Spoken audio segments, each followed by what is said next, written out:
Having expensive rice added pain to those people who are already suffering from poverty. Since rice is being the staple food in the country, more Filipinos are having difficulties to make both ends meet. We have identified 3 key problems such as follow. First, does added tariff on imported rice will help the country or will just add pain to those imported rice consumers?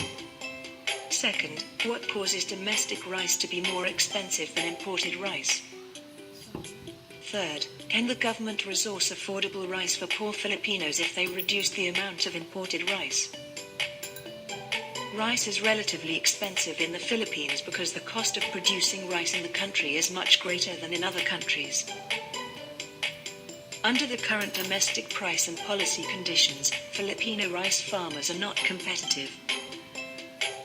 Considering the issue stated in the article, which is essentially shortages of ENFA rice to feed the poor as food palliative, the following are possible alternatives to address the said key problem. First is rice tariffication.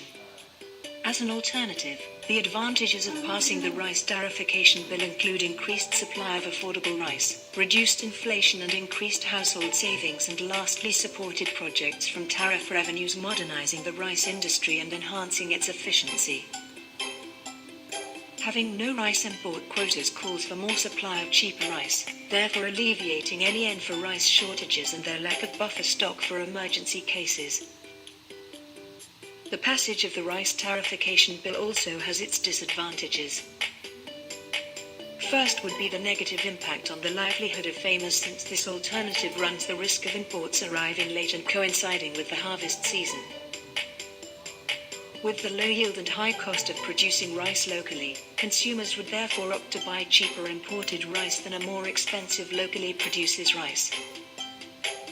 Moreover, removing their power to certify existence of shortages before permitting imports. Second is genuine agrarian reform bill. This alternative also has its set of advantages. First would be its ability to transform farmer beneficiaries into efficient producers, having secured employment through the bill's proposition of having a program that supports and provides subsidies for the improved agricultural production.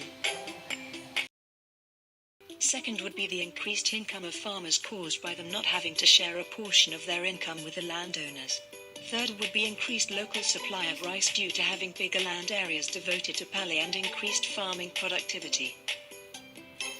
On the other hand, the genuine agrarian reform bill also has its set of disadvantages.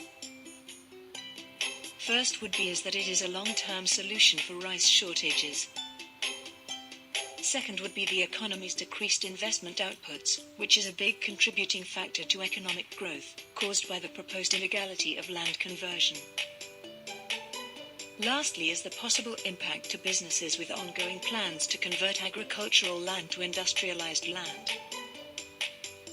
Among the stated alternatives, the understated is a proposed solution for the issue stated in the article. Rice tariffication bill.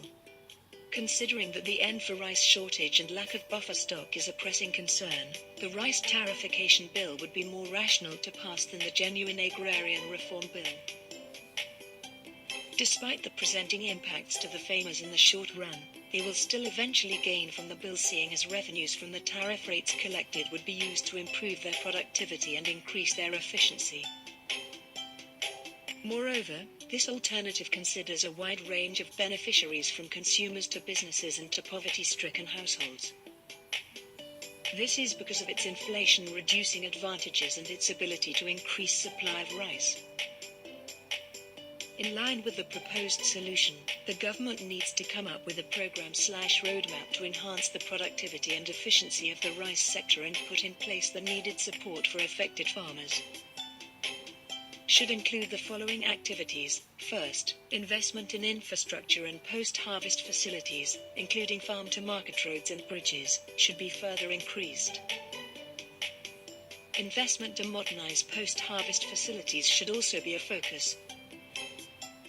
Second, increase rice yields by encouraging farmers to use high-yielding inbred seeds and hybrid seeds.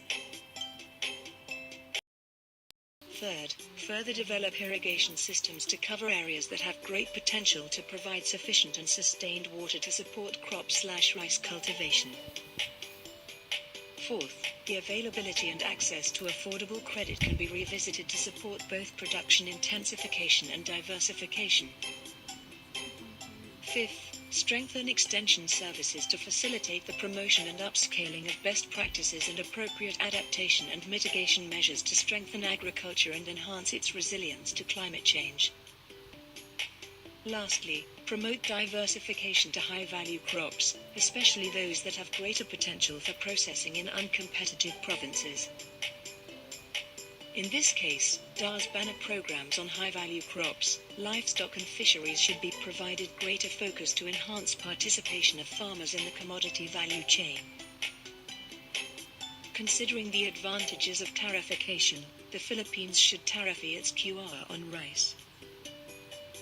The country should negotiate a tariff that offers equivalent protection to its producers as well as a schedule of reduction that would eventually improve the availability and affordability of rice to consumers, particularly the poor.